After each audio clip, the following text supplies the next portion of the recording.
Monetary policy part 2 में आज हम पढ़ेंगे मॉनेटरी पॉलिसी टूल्स। पार्ट 1 में हमने पढ़ा था मॉनेटरी पॉलिसी क्या होती है, मॉनेटरी पॉलिसी के क्या उद्देश्य होते हैं और मॉनेटरी पॉलिसी का कंट्रोलर कौन होता है। तो उस पार्ट को आप ज़रूर देखें और इस चैप्टर का जो मेजर पार्ट है वो इसमें आपको मिलेगा monetary policy tools. Monetary policy tools में हम देखेंगे कि वे कौन कौन से उपकरण हैं, वे कौन कौन से साधन हैं, टूल्स हैं जिनका यूज करके आरबीआई मार्केट में मनी फ्लो को बैलेंस करता है।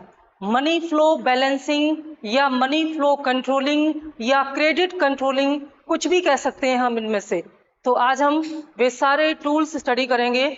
बहुत सारे क्वेश्चन यहाँ से आते हैं, तो पहले हम उनका मीनिंग जानेंगे, फिर देखेंगे कि ये कैसे काम करते हैं। ठीक है, एप्लीकेशंस पढ़ेंगे उसके बाद उनकी।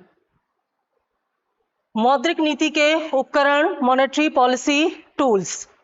फर्स्ट है CRR, कैश रिजर्व रेशियो, नगद आरक्षित अनुपात, कैश रिजर्व रेशियो। देखिए पहले हम इन सारे जो हमारे टूल्स हैं इनकी एक मीनिंग आपको बता दें, उसके बाद इसको हम एक्सप्लेन करेंगे नेक्स्ट पेज पर बहुत अच्छे से, और उसके बाद फिर हम इनको अप्लाई करेंगे। यानी कि 3 पार्ट इनमें हम आपको पढ़ाएंगे। 3 फेज में इसको हम स्टडी करेंगे। फर्स्ट फेज हमारा क्या होगा, द मीनिंग ऑफ टूल्स, यानी कि जो ये टूल्स है, ये जो टर्म है, इनकी मीनिंग क्या है। जैसे CRR क्या है, SLR क्या है, RR क्या है, RRR क्या है, पहले इनके मीनिंग हम जानेंगे। ठीक है, फिर उसके बाद हम जानेंगे कि ये कैसे वर्क करते हैं, यानी कि ये कैसे जब इनका इम्प्लीमेंटेशन होता है तो मार्केट पर इसका क्या इम्पैक्ट पड़ता है। फिर हम देखेंगे कि आरबीआई इनका जो यूज करती है वो इन्फ्लेशन के टाइम में किस तरह से यूज करती है, और जब डिप्रेशन या रिसेशन होता है तब कैसे इनका यूज करती है। ये सारी चीजें हम स्टडी करेंगे। तो इसका जो फर्स्ट फेज है CRR क्या है उसके बारे में समझिए। CRR बैंकों द्वारा आरबीआई में जमा किया गया वो कैश अमाउंट है जो कि बैंक अपनी नेट डिपॉजिट्स के एक रेशियो के रूप में रखते हैं। ठीक है, अब ये तो बड़ी एक टेक्निकल डेफिनेशन हो गई, समझ में कैसे आएगा, तो इसको समझने के लिए हम इसको एक्सप्लेन करेंगे। पहले मैंने आपको बताया कि CRR, 2 बातें यहाँ पर याद रखें। CRR कौन जमा करता है, CRR बैंक जमा करते हैं, और बैंक किसके पास जमा करते हैं, आरबीआई के पास जमा करते हैं। ठीक है, CRR एक ऐसा कैश रिजर्व है जो बैंक जमा करते हैं आरबीआई के पास, और किस तरह से जमा करते हैं, कैश में नकदी के रूप में जमा करते हैं। तो बैंक ये जो कैश या CRR जमा करते हैं वो कितना होता है, उसका अमाउंट कितना होता है, यह अमाउंट कैसे तय होता है, यह अमाउंट तय होता है बैंकों की जो नेट डिपॉजिट होते हैं। अब बैंकों के नेट डिपॉजिट्स क्या हैं इनके बारे में समझिए। देखिए जो हम और आप बैंकों में जमा करते हैं, यानी कि बैंक में जो डिपॉजिट्स होते हैं और जो विड्रॉल होते हैं, बैंक में हम और आप डिपॉजिट करते हैं, कुछ ना कुछ उसमें जमा करते हैं, और हम क्या करते हैं, और हम उनमें से कुछ ना कुछ विड्रॉल करते हैं। तो बैंक में जमा किए गए कुल जमाएं, जो भी हम जमा करते हैं और जो भी निकाला जाता है बैंक से, उसका जो अंतर होता है। जैसे अगर सुबह से बैंकों में 200 रुपए जमा हुए और 100 रुपए निकाले गए, ठीक है, 100 रुपए निकाले गए, तो बैंक में टोटल डिपॉजिट क्या हो गए, 200 रुपए, और विड्रॉल क्या हो गए, 100 रुपए। तो नेट डिपॉजिट्स क्या हो गए बैंक के, 100 रुपए, 100 रुपीज। यानी कि वह पैसा जो बैंक के पास बचा, ग्राहक ने कितना जमा किया और कितना निकाला, इनका जो अंतर होगा वह बैंक के नेट डिपॉजिट होंगे। और इस नेट डिपॉजिट का एक निश्चित अनुपात, परसेंटेज, जो कि आरबीआई डिसाइड करेगा कि बैंक अपने इस शुद्ध जमा या नेट डिपॉजिट का एक अमाउंट जो है, परसेंटेज जो है, वो आरबीआई के पास जमा करेंगे। उसे क्या कहा जाएगा, CRR कहा जाएगा, और यह अमाउंट नकदी के रूप में होगा। क्यों? क्योंकि ये जनता का धन है और बैंक की यह जिम्मेदारी बनती है कि अपनी इस लाइबिलिटीज का, ये क्या है, बैंक की लाइबिलिटीज है, यानी कि बैंक की यह जिम्मेदारी बनती है कि वह इन 100 रुपए को इस तरह से रखे कि ये ग्राहक का पैसा है, इसे वापस करना होगा, तो इसे लाइबिलिटीज भी कहते हैं। Net time and deposit liability, net time and demand liabilities, इसको एग्जैक्टली बोलेंगे।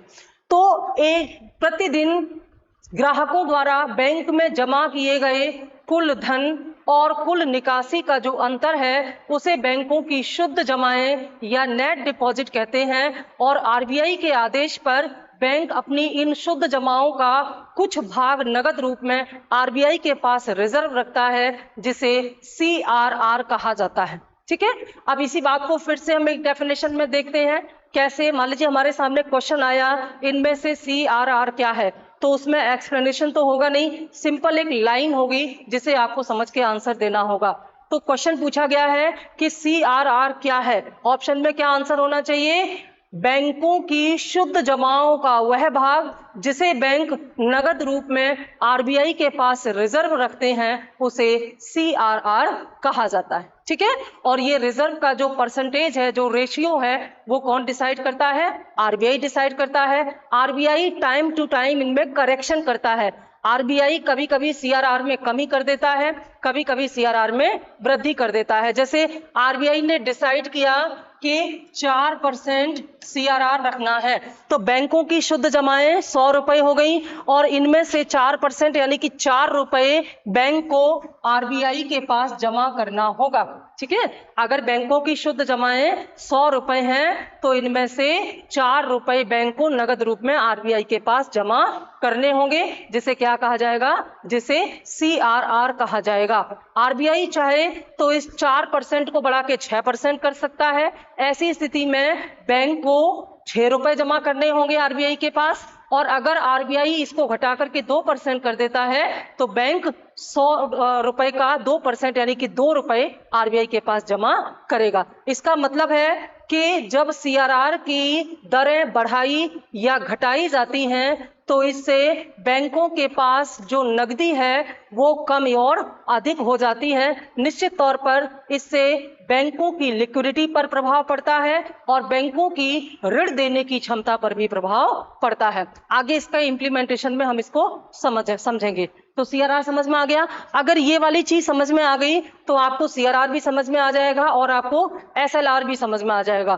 तो कुल मिलाकर के बैंकों की, अगर आपसे प्रश्न पूछा जाता है कि CRR क्या है और ऑप्शन में लिखा हुआ है कुल जमाओं का एक निश्चित अनुपात और दूसरे ऑप्शन में लिखा हुआ है शुद्ध जमाओं का निश्चित अनुपात, तो कौन सा आंसर सही होगा? शुद्ध जमाओं का निश्चित अनुपात, क्योंकि यहाँ पर कुल जमाएं तो 200 रुपए थी लेकिन शुद्ध जमा कितनी रह गई? 100 रुपए। तो शुद्ध जमाओं का एक निश्चित अनुपात जो कैश रूप में बैंक आरबीआई के पास रखती हैं उसे CRR कहा जाता है। ठीक है,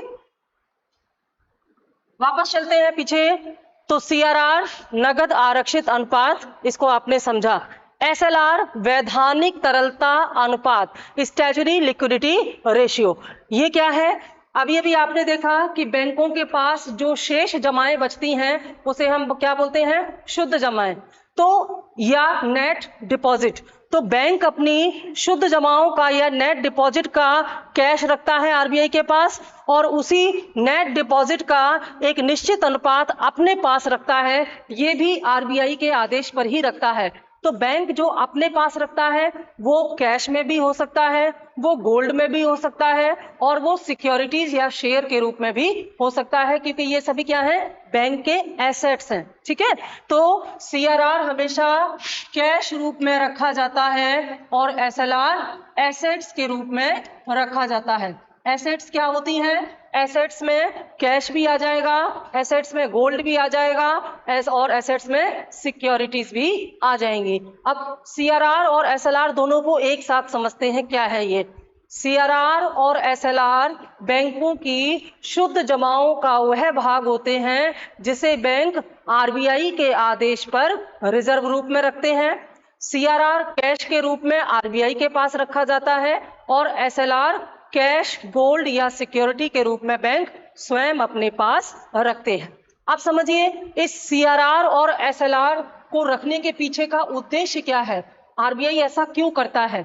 जैसे मान लीजिए बैंकों की शुद्ध जमाएं 100 रुपए हैं, तो आरबीआई ने आदेश दिया कि 4% CRR रखना पड़ेगा, तो 4 रुपए बैंक ने आरबीआई के पास रख दिए, और आरबीआई ने आदेश दिया कि 6% SLR रखना पड़ेगा, तो उस जो बचा जो 100 रुपए है उसका 6% के रूप में प्रॉपर्टी या संपत्ति बैंक अपने पास रखेगा, तो कम से कम 10% जो धन है, यानी कि जो जनता का 100 रुपए बैंक के पास जमा है उसका कम से कम 10% आरबीआई ने सुरक्षित रख लिया। 4% अपने पास कैश रूप में रख लिया और 6% बैंक के पास कैश रूप में रख दिया। और अगर कभी ऐसी स्थिति आई, बैंकों पर आर्थिक संकट आया, तो जनता का जो कुल धन है, जो टोटल जनता का जो नेट डिपॉजिट है उसका कुछ हिस्सा रिजर्व और सुरक्षित रखा हुआ है। तो पहला उद्देश्य क्या है, सिक्योरिटी, क्योंकि यह बैंकों की देनदारियां हैं, लायबिलिटीज हैं, और ग्राहक की एक धन है, पैसा है, जिसकी सुरक्षा करना आरबीआई की जिम्मेदारी है। दूसरा उद्देश्य क्या होता है, सीआरआर और एसएलआर की दरों में या अनुपात में या रेशियो में कमी और वृद्धि करके आरबीआई बाजार में मुद्रा की तरलता को, मनी लिक्विडिटी को घटाता और बढ़ाता है। जब आरबीआई को लगता है कि बाजार में मुद्रा की कमी हो रही है, मनी फ्लो धीमा हो रहा है, उस स्थिति में आरबीआई सीआरआर और एसएलआर की दरों में क्या कर देता है, कमी कर देता है। जैसे आरबीआई को लगता है कि बाजार में कम पैसा जा रहा है, बाजार में पैसा कम जाने का मतलब क्या है, बैंकों के पास ऋण देने की जो कैपेबिलिटी है, जो क्रेडिट क्रिएशन कैपेबिलिटी है, वो कम हो गई, क्योंकि बैंकों ने ज्यादा सीआरआर और एसएलआर रख दिया। तो ऐसी स्थिति में आरबीआई क्या करेंगे, सीआरआर और एसएलआर की दरों को घटा दिया जाएगा। अगर सीआरआर की दरें 4% से कम आ जाएंगी, एसएलआर की दरें 6% से कम आ जाएंगी, तो बैंक के पास उधार देने के लिए, जनता को उधार देने के लिए ज्यादा पैसे होंगे, और ऐसी स्थिति में जनता इस पैसे से बाजार में मुद्रा का प्रवाह कर सकती है। तो मनी फ्लो को बैलेंस करने के लिए सीआरआर और एसएलआर का इस्तेमाल किया जाएगा। दूसरी चीज क्या है, जो जनता का धन है, जो डिपॉजिट्स हैं, उसकी सुरक्षा भी की जा सकती है। आई होप समझ में आ गया होगा आपको सीआरआर और एसएलआर। अभी इंप्लीमेंटेशन बताएंगे तो और अच्छा समझ में आ जाएगा। इसके बाद bank rate, repo rate, reverse repo rate. ध्यान दीजिएगा, ये दोनों क्या हैं, ये दोनों फंड्स हैं, यानी कि ये कोष है, फंड है। सीआरआर और एसएलआर फंड है। सीआरआर आरबीआई के पास रखा जाता है, एसएलआर बैंक अपने पास रखती है। लेकिन ये जो बैंक रेट है, रेपो रेट है और रिवर्स रेपो रेट है, यानी कि ये जो तीनों हैं, ये क्या है, ये इंटरेस्ट रेट है, यानी कि ब्याज की दरें हैं। ये ब्याज की दरें हैं। तो ये कैसी ब्याज की दरें हैं, इसके बारे में समझते हैं। बैंक दर या बैंक रेट, रेपो दर या रेपो रेट, रिवर्स रेपो दर या रिवर्स रेपो रेट। समझिए इसको। आरबीआई बैंकों का बैंक होता है, ठीक है।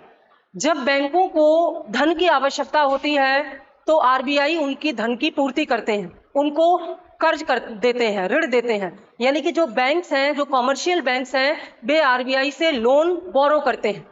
जब वे लोन बोरो करते हैं, ऋण उधार लेते हैं, तो आरबीआई बैंकों से ब्याज लेता है।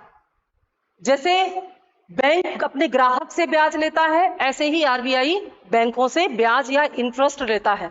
तो वो ब्याज कितने प्रकार का होता है, वो ब्याज 2 प्रकार का होता है, बैंक रेट और रेपो रेट। जब आरबीआई बैंकों को दीर्घकालीन ऋण देता है, लॉन्ग टर्म लोन देता है, ठीक है, जब बैंक आरबीआई से लंबे समय के लिए लोन लेते हैं, उस पर जो ब्याज देते हैं बैंक आरबीआई को, उस ब्याज को कहा जाता है बैंक रेट। और जब बैंक आरबीआई से शॉर्ट टर्म लोन लेते हैं, अल्पकालीन ऋण लेते हैं, उन पर जो ब्याज देते हैं बैंक आरबीआई को, उनको कहते हैं रेपो रेट। तो बैंक रेट, रेपो रेट ब्याज की वह दरें हैं जिन पर आरबीआई व्यापारिक बैंकों को, कॉमर्शियल बैंक्स को कर्ज देता है, ऋण देता है। बैंक चैप्टर में आपको बैंकों का पूरा बैकग्राउंड बताएंगे, बैंकों की टर्मिनोलॉजी बताएंगे, उसमें बहुत डिटेल्स हम आपको बताएंगे। कॉमर्शियल बैंक्स क्या होते हैं, कोऑपरेटिव बैंक क्या होते हैं, रूरल बैंक क्या होते हैं, नाबार्ड, आरबीआई, बहुत डिटेल्स बताएंगे। यहाँ पर इतना आप जानिए कि जब बैंकों को पैसे की जरूरत होती है तो वे आरबीआई से कर्ज लेते हैं, और जब बैंक आरबीआई से दीर्घकालीन कर्ज लेते हैं उन पर जो आरबीआई ब्याज लेता है उसे बैंक रेट कहते हैं, और जब बैंक आरबीआई से अल्पकालीन कर्ज लेते हैं तो उसे क्या कहते हैं, रेपो रेट कहते हैं। जैसे ग्राहक बैंकों से कर्ज लेता है और ब्याज देता है, वैसे ही बैंक आरबीआई से कर्ज लेते हैं और ब्याज देते हैं। ठीक है, तो ये केवल लॉन्ग टर्म और शॉर्ट टर्म का डिफरेंस है, अदरवाइज दोनों एक जैसे हैं, बैंक रेट और रेपो रेट। करेक्ट। अब देखिए reverse repo rate, reverse repo दर। रिवर्स रेपो रेट क्या होता है इसको समझिए। जैसे बैंक है, ठीक है, अब बैंक के पास कैश है, बहुत सारा कैश पड़ा हुआ है। बैंक इस कैश का क्या करेगा, बैंक को तो इंटरेस्ट चाहिए ना, ब्याज पर देना है, तो बैंक इस कैश को किसको देगा, या तो ग्राहक को देगा, हम और आप, क्योंकि उसको क्या चाहिए, ब्याज चाहिए। और अगर पर्याप्त मात्रा में यानी कि उससे भी ज्यादा है तो अपना यह पैसा वह कहाँ जमा कर देगा, आरबीआई के पास जमा कर देगा। ठीक है, यानी कि जब बैंक अपना धन आरबीआई के पास जमा करते हैं तो आरबीआई बदले में उनको ब्याज देता है और उस ब्याज को बोलते हैं रिवर्स रेपो रेट। अब यहाँ पर ग्राहक भी तो ब्याज देता है, यानी कि जब जैसे मान लीजिए बैंक के पास, यह बैंक एसबीआई है, उदाहरण के लिए यह बैंक एसबीआई है और एसबीआई के पास 100 रुपए पड़े हुए हैं। इस 100 रुपए को आरबीआई बैंक अपने बिजनेस में लगाएगा, और बैंक का बिजनेस क्या होता है, उधार देके लाभ कमाना। तो बैंक यह देखेगा कि उसे कौन ज्यादा ब्याज दे रहा है, ग्राहक ज्यादा ब्याज दे रहा है या आरबीआई ज्यादा ब्याज दे रहा है। सपोज दैट ग्राहक का ब्याज 5% है और आरबीआई का ब्याज 5.5% है, 5.5% है, तो बैंक का जो कैश है ये कहाँ जाएगा, आरबीआई के खाते में जाएगा, आरबीआई के पास जमा करेगा। आरबीआई बदले में बैंक को जो ब्याज देगा उस ब्याज का नाम होगा रिवर्स रेपो रेट। ठीक है, लेकिन अगर ग्राहक से 6% ब्याज मिल रहा है या आरबीआई अपना ब्याज घटा करके 4.5% कर ले, आरबीआई अगर रिवर्स रेपो रेट को घटा करके 5.5 से 4.5% कर लेगा तो ऐसी स्थिति में बैंक को अब आरबीआई के पास पैसे जमा करने में लाभ कम हो जाएगा, तो वह अपना पैसा फिर किसको देगा, उधार के रूप में, वो ग्राहक को देगा, क्योंकि ग्राहक उसको ज्यादा ब्याज दे रहा है। मतलब बैंकों का जो ये कैश है, यह कैश जब ऋण के रूप में दिया जाता है, चाहे ग्राहक को चाहे आरबीआई को, तो बैंक इसमें ब्याज दरों को ध्यान में रखते हैं। तो ट्रिपल आर क्या है, ट्रिपल आर या रिवर्स रेपो दर ब्याज की वह दर है जो आरबीआई बैंकों को देता है। ध्यान दीजिएगा, बैंक दर और रेपो दर ऐसे ब्याज थे जो बैंक देते थे आरबीआई को। इसे रिवर्स इसीलिए कहा गया है कि रिवर्स रेपो दर वह ब्याज है जो आरबीआई देता है बैंकों को। क्यों देता है आरबीआई, क्योंकि बैंकों का पैसा आरबीआई के पास जमा किया गया है। तो बैंक अपनी अतिरिक्त नकदी को, अपने धन को जब आरबीआई के पास जमा करते हैं तो आरबीआई उन्हें बदले में जो ब्याज देता है उसी को रिवर्स रेपो दर कहा जाता है। ठीक है, आगे देखिए,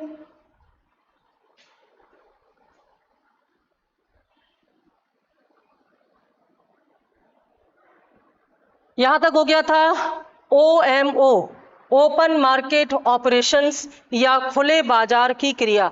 इसमें क्या करता है आरबीआई, इसमें आरबीआई ओएमओ में,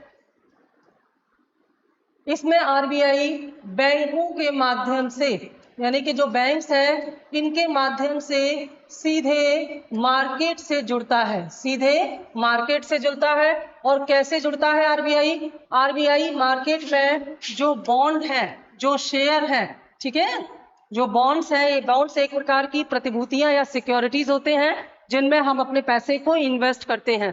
तो आरबीआई ओएमओ के माध्यम से, आरबीआई ओएमओ के माध्यम से मार्केट से अतिरिक्त पैसा निकालता है और पैसा डालता है। ठीक है, तो ओएमओ एक ऐसी एक्टिविटीज है जिसमें आरबीआई जनता को या सीधे बाजार को क्या करता है, या अदर इंस्टीट्यूट्स को क्या करता है, शेयर बेचता और उनसे शेयर खरीदता है।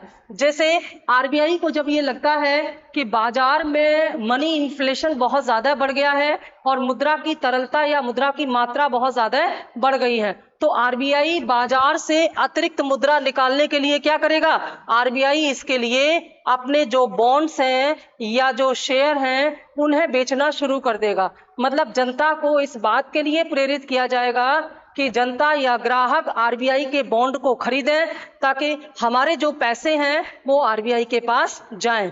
तो इससे क्या होगा, इससे हमारी परचेजिंग पावर कम हो जाएगी, जिससे डिमांड कम हो जाएगी और प्राइस जो कि बहुत ज्यादा बढ़ गए थे वो वापस बैलेंस हो जाएंगे। ठीक है, तो जब इन्फ्लेशन आता है तब आरबीआई क्या करता है, इन्फ्लेशन को कंट्रोल करने के लिए आरबीआई ओएमओ के तहत शेयर या बॉन्ड्स की क्या करता है, बॉन्ड्स की बिक्री करता है, यानी कि बॉन्ड्स को बेचता है। जब आरबीआई अपने बॉन्ड्स बेचता है तो हम और आप या मार्केट में आरबीआई के बॉन्ड्स खरीदे जाते हैं और मार्केट की जो लिक्विडिटी है वो आरबीआई के पास चली जाती है और एक्स्ट्रा लिक्विडिटी निकलने से प्राइस स्टेबिलिटी आती है। क्योंकि मॉनेटरी पॉलिसी का जो मेन फोकस है, जो ऑब्जेक्टिव्स है इसका, उसमें सबसे इंपॉर्टेंट क्या है, प्राइस स्टेबिलिटी, बाजार में कीमतों को बैलेंस रखना। तो कीमतों को बैलेंस रखने के लिए मनी लिक्विडिटी को बैलेंस करना होगा। तो मनी लिक्विडिटी को बैलेंस करने के लिए जो मॉनेटरी पॉलिसी के तमाम टूल्स हैं उन्हीं में से एक है ओपन मार्केट ऑपरेशन, जिनमें आरबीआई अपने बॉन्ड्स या सिक्योरिटी को सेल और परचेज करता है। ठीक है, जब इन्फ्लेशन ज्यादा होती है तो आरबीआई अपनी सिक्योरिटीज को क्या करता है, सेल करता है, बेचता है, जिससे कि मार्केट की लिक्विडिटी बाहर चली जाती है, आरबीआई के पास चली जाती है। और जब मनी फ्लो धीमा होने की वजह से रिसेशन या डिप्रेशन आ जाता है, उस कंडीशन में आरबीआई उन बॉन्ड्स को क्या करता है, उन बॉन्ड्स को जो कि उसने सेल किए थे उनको परचेज करना शुरू कर देता है, खरीदना शुरू कर देता है। ठीक है, जैसे आरबीआई ने जो बॉन्ड बेचे थे और हमारा पैसा आरबीआई के पास चला गया था, तो अब आरबीआई उनको वापस हमें करेगी। तो जब आरबीआई उनको वापस खरीदेगी, जो शेयर हमारे पास है उनको आरबीआई खरीदेगी, तो जो हमारा पैसा है वो हमको वापस मिल जाएगा और जाहिर सी बात है इन पर हमको रिटर्न मिलेगा, तभी तो हमने ये खरीदे थे, प्रॉफिट मिलेगा। तो जब हमारे बॉन्ड जो कि हमने आरबीआई से लिए थे वापस आरबीआई खरीद लेता है तो हमारी जेब में वापस पैसे आ जाते हैं, इससे मनी लिक्विडिटी बढ़ जाती है और वापस परचेजिंग पावर बढ़ने से डिमांड और प्राइस स्टेबल हो जाते हैं। तो कुल मिलाकर के ओपन ऑपरेशन मार्केट के द्वारा आरबीआई मार्केट में लिक्विडिटी को डालता है और एक्स्ट्रा लिक्विडिटी को निकालता है। ये ओपन मार्केट ऑपरेशन बहुत ही इफेक्टिव होता है और इसके द्वारा आरबीआई मनी लिक्विडिटी को कंट्रोल करता है। ठीक है, नेक्स्ट आरबीआई टूल्स में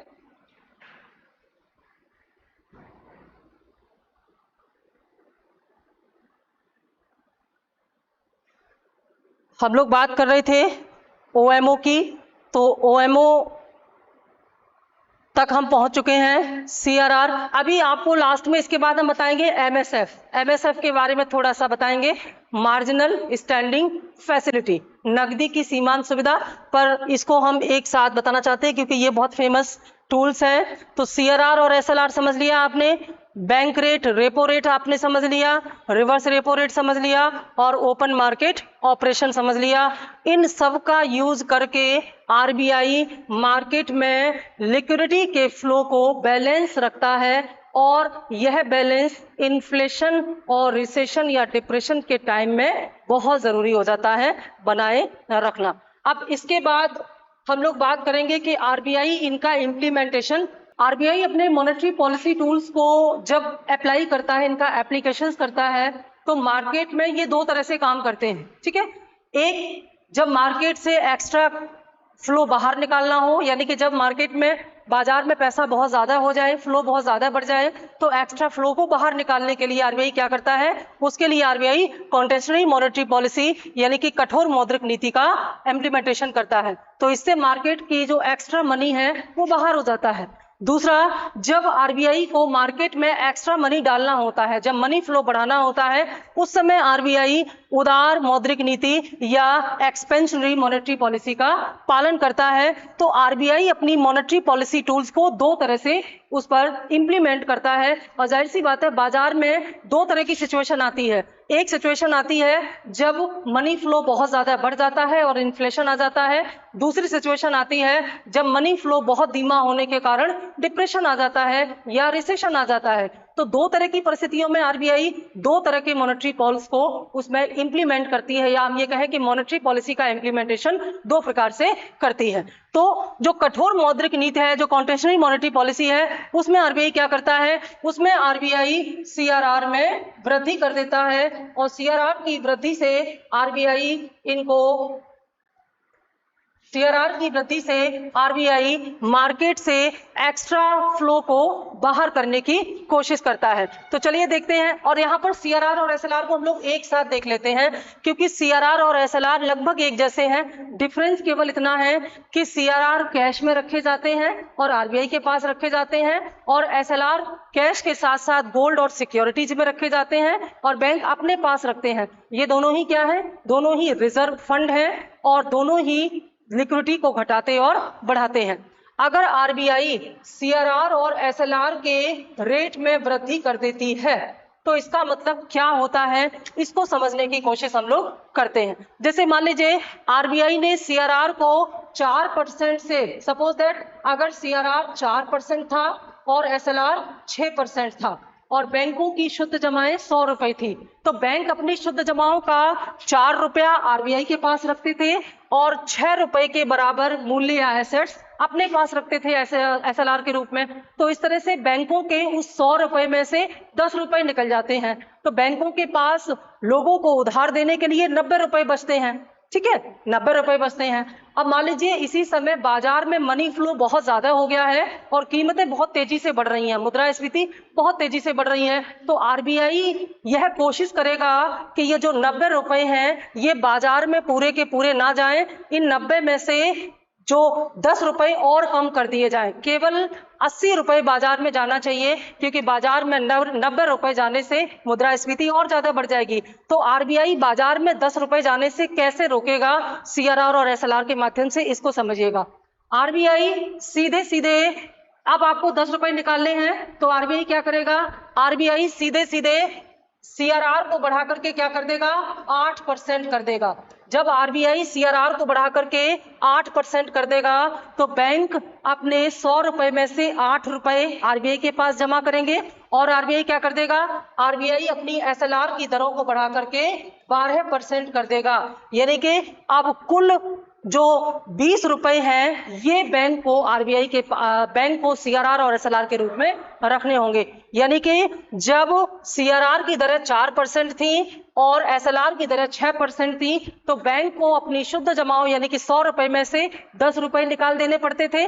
अब बैंक को अपने 100 रुपए में से 20 रुपए निकालने पड़ेंगे, तो बैंक के पास कुल 80 रुपए बचेंगे लोगों को उधार देने के लिए, कर्ज देने के लिए। तो कुल मिलाकर के बाजार में से मनी फ्लो कम हो जाएगा। अब देखिए यहाँ से प्रश्न क्या क्या बनते हैं, क्वेश्चन पर साथ साथ डिस्कस करते जाएं।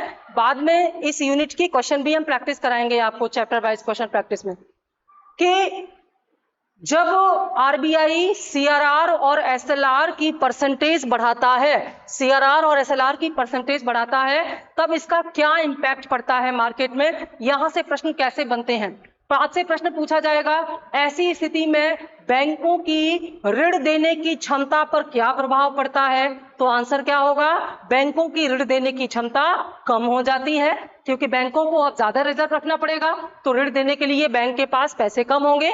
ठीक है, ऋण देने की क्षमता कम हो जाती है। इसी बात को और कैसे पूछा जाता है कि जब आरबीआई सीआरआर और एसएलआर बढ़ाता है, ऐसी स्थिति में बैंकों की क्रेडिट क्रिएशन कैपेसिटी यानी कि साख निर्माण क्षमता पर क्या असर पड़ता है, तो ऐसे में बैंकों की क्रेडिट क्रिएशन कैपेसिटी क्या होती है, कम हो जाती है, क्योंकि वह ज्यादा क्रेडिट क्रिएट नहीं कर पाएगा।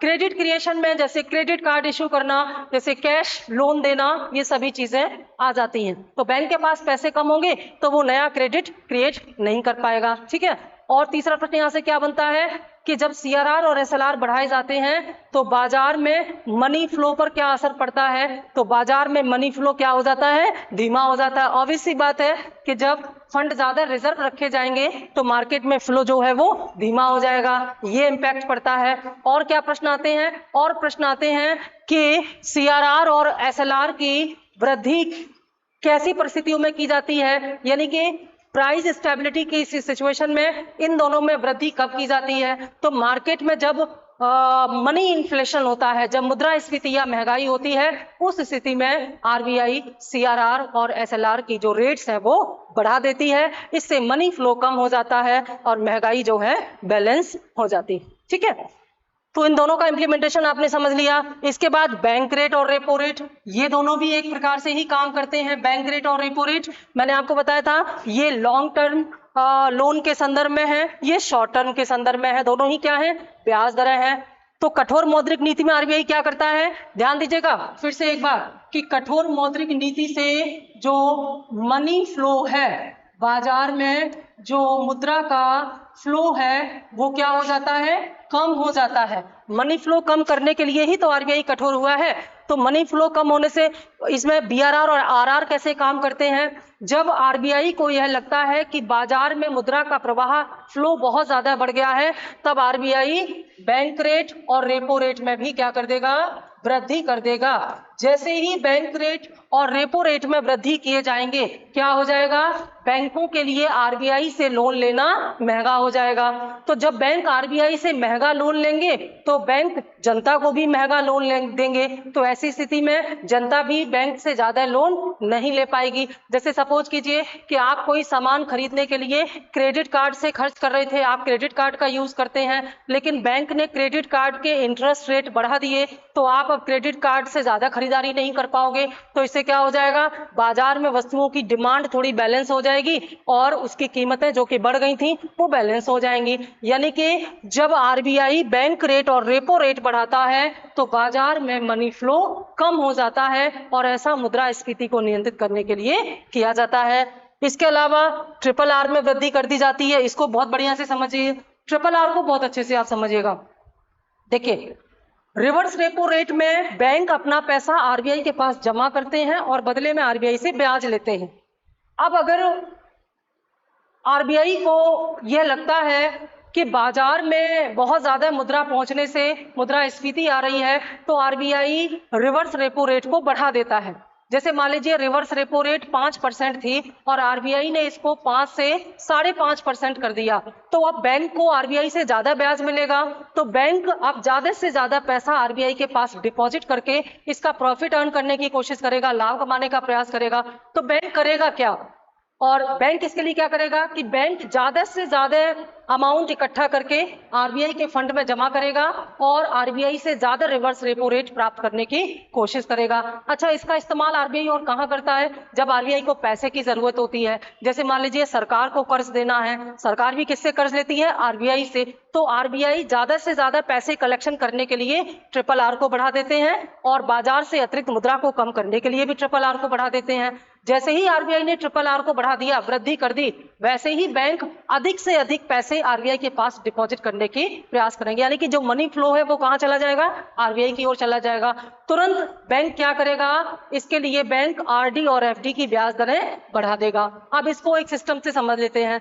जैसे मान लीजिए जैसे ही आरबीआई ने रिवर्स रेपो रेट 5 से बढ़ा करके 5.5 किया, बैंक क्या करेंगे, आरडी और एफडी की ब्याज दरें बढ़ा देंगे। आरडी और एफडी की ब्याज बढ़ते ही ग्राहक यानी कि हम और आप ज्यादा से ज्यादा पैसे बैंक में जमा करेंगे और बैंक उस पैसे को ले जा करके आरबीआई के अकाउंट में जमा करेंगे, जिससे कि वे आरबीआई से ज्यादा ज्यादा ब्याज प्राप्त कर सकें। तो हमारी और आपकी जेब का पैसा कहां पहुंचा, बैंक में पहुंचा, आरडी एफडी में पहुंचा, क्योंकि बैंक ने आरडी एफडी की ब्याज बढ़ा दी थी। और ये पैसा कहां, फिर बैंक का पैसा फिर ये कहां पहुंचा, फिर ये पैसा पहुंचा आरबीआई के पास और बाजार से मनी फ्लो कम हो गया। है ना, कितना बढ़िया कनेक्शन। हमारी जेब का पैसा कैसे आरबीआई निकाल रहा है, बैंकों के माध्यम से।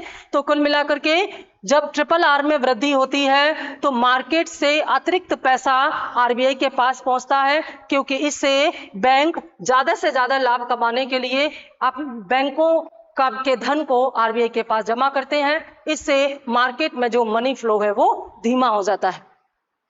ओएमओ के तहत प्रतिभूतियों की बिक्री।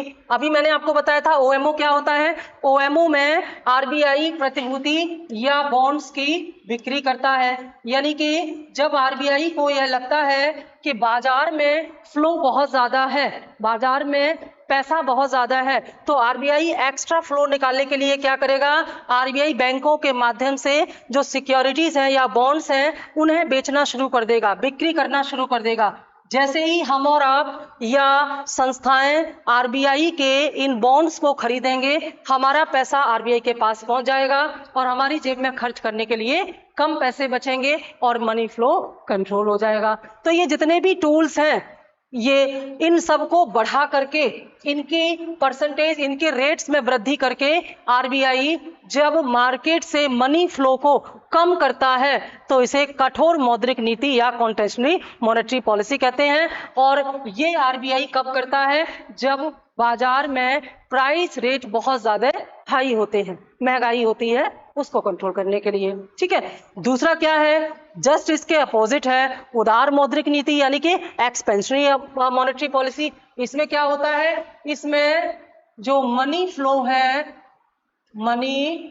है वो क्या होता है, बढ़ जाता है। बहुत क्वेश्चन आते हैं यहाँ से, मनी फ्लो इसमें बढ़ जाता है। तो मनी फ्लो कब बढ़ाने की जरूरत होती है, जब बाजार में डिप्रेशन हो। डिप्रेशन इसीलिए आ जाता है कि मनी का फ्लो स्लो हो गया है, मनी सर्कुलेट नहीं कर रहा है, लोग खर्च नहीं कर रहे हैं क्योंकि लोगों की परचेसिंग पावर कम हो गई है। तो लोगों को ज्यादा खर्च करने के लिए उनको आसान ऋण दिए जाएंगे, ज्यादा से ज्यादा क्रेडिट कार्ड्स उनको इशू किए जाएंगे, बहुत ही कम ब्याज पर उनको लोन प्रोवाइड कराया जाएगा ताकि मकान की बिक्री बढ़े, ताकि गाड़ियों की बिक्री बढ़े, ताकि दूसरी चीजों की बिक्री बढ़े। क्योंकि जब जनता ज्यादा खरीदेगी तभी तो नया सामान बनाया जाएगा, तभी तो नए एम्प्लॉयमेंट जनरेट होंगे।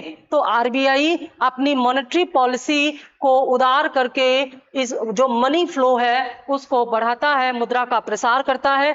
वो कैसे करता है, मॉनेटरी पॉलिसी में क्या चेंज किए जाते हैं।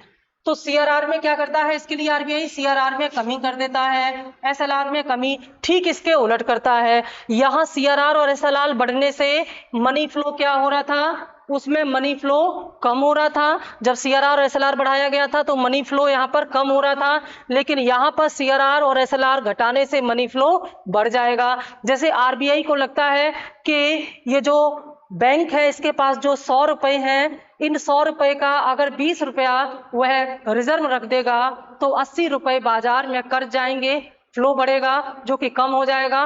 तो आरबीआई तुरंत अपना सीआरआर और एसएलआर क्या करेगा, घटा देगा। जैसे ही सीआरआर और एसएलआर घटाया जाएगा, अब बैंक के पास कर्ज देने के लिए ज्यादा पैसे होंगे, बैंकों की ऋण देने की क्षमता बढ़ेगी, तो ग्राहक बैंकों से आसान शर्त पर कर्ज ले पाएंगे। इससे जनता की क्रय क्षमता बढ़ेगी और बाजार में मुद्रा का फ्लो बढ़ जाएगा और जो डिप्रेशन या रिसेशन है वो कंट्रोल में आ जाएगा, प्राइस स्टेबल हो जाएंगे। ठीक है। इसके अलावा बैंक रेट और रेपो रेट में भी कमी कर दी जाएगी। आरबीआई जब बैंक रेट और रेपो रेट कम कर देता है तो बैंक आरबीआई से सस्ता लोन ले पाते हैं, और जब आरबीआई से सस्ता लोन लेते हैं तो जनता को भी सस्ता लोन देते हैं। तो सस्ता लोन लेकर के जनता ज्यादा से ज्यादा सामान खरीद सकती है। तो इससे मार्केट में मनी फ्लो बढ़ने से डिमांड बढ़ जाती है और जो मंदी है वो कंट्रोल में आ जाती है।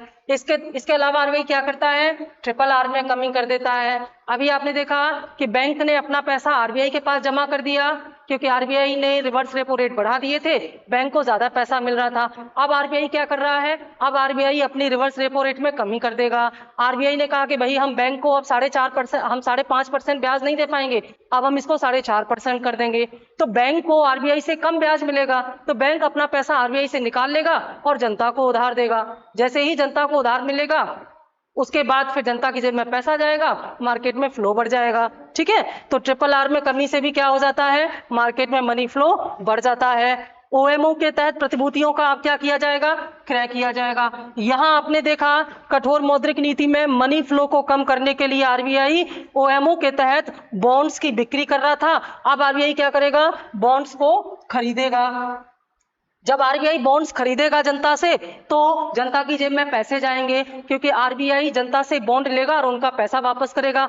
जनता की जेब में पैसे आएंगे तो जनता की क्रय क्षमता बढ़ेगी, बाजार में मनी फ्लो बढ़ जाएगा, मंदी कंट्रोल हो जाएगी। बहुत ही इजी है, अगर कॉन्सेप्ट क्लियर हो जाए तो बहुत इजी है, अदरवाइज फिर कंफ्यूजन भी बहुत है। तो इसको बार बार पढ़ेंगे, रिव्यू प्रैक्टिस करेंगे और फिर इसकी क्वेश्चन देखेंगे तो बहुत बढ़िया से समझ में आ जाएगा। कुल मिलाकर के कठोर मौद्रिक नीति में आरबीआई ब्याज दरों में और फंड के जो रेट्स हैं उनको बढ़ा करके बाजार से अतिरिक्त पूंजी को बाहर करता है, और उदार मौद्रिक नीति में बाजार में नई पूंजी डालता है या मनी फ्लो को बढ़ाता है। इसे महंगाई को कंट्रोल करने के लिए किया जाता है और इसको मंदी कंट्रोल करने के लिए किया जाता है। ठीक है, इसके अलावा आगे हम देखेंगे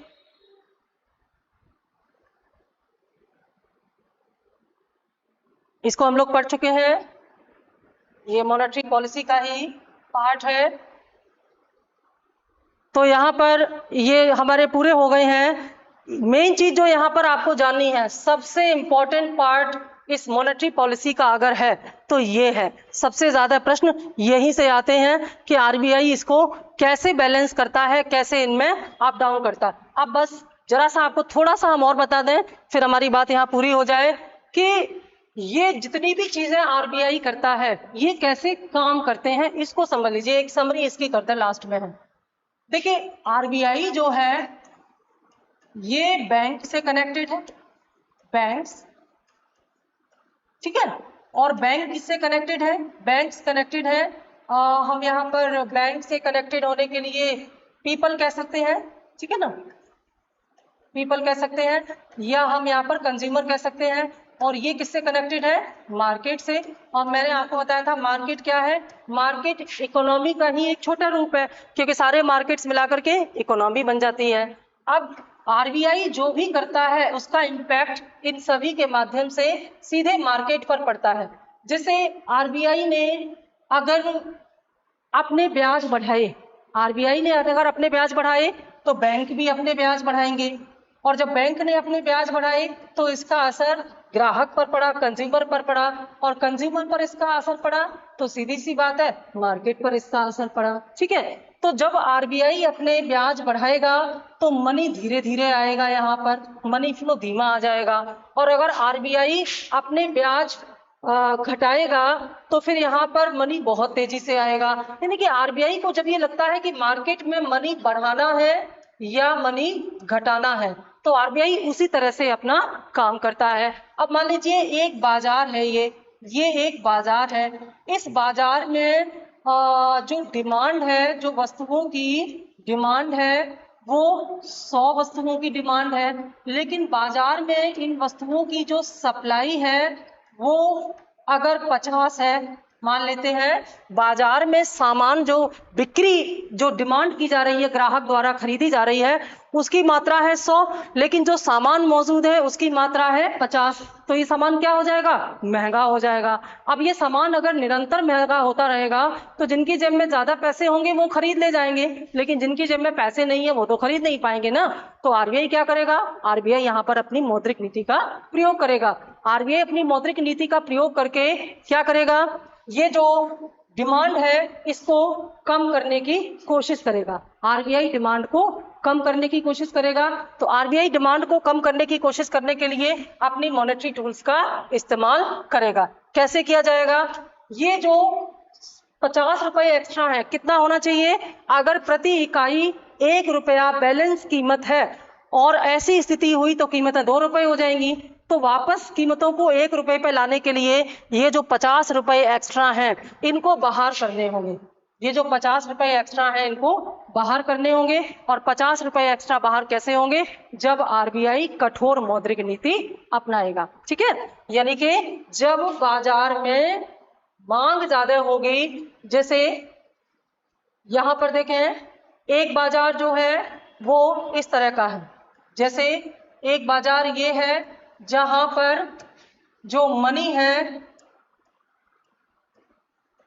वो 50 रुपए है, ओनली 50 रुपीज है, और जो गुड्स है या जो सप्लाई है या जो स्टॉक है वो कितना है? सप्लाई जो है वो 100 वस्तुओं के 100 रुपए के बराबर है। तो लोगों की जेब में पैसा कम है और मार्केट में सामान ज्यादा है, तो ऐसी स्थिति में प्राइस क्या हो जाएंगे? ऐसी स्थिति में प्राइस डिक्रीजिंग पोजीशन में होंगे, प्राइस डाउन हो जाएंगे और मंदी आ जाएगी। जो प्रोड्यूसर है उसको नुकसान हो जाएगा, वो अपना व्यापार बंद कर देगा, एम्प्लॉयमेंट खत्म हो जाएंगे। ऐसा नहीं होने देना है। इसके लिए आरबीआई क्या करेगा? मार्केट में और 50 रुपए डालेगा।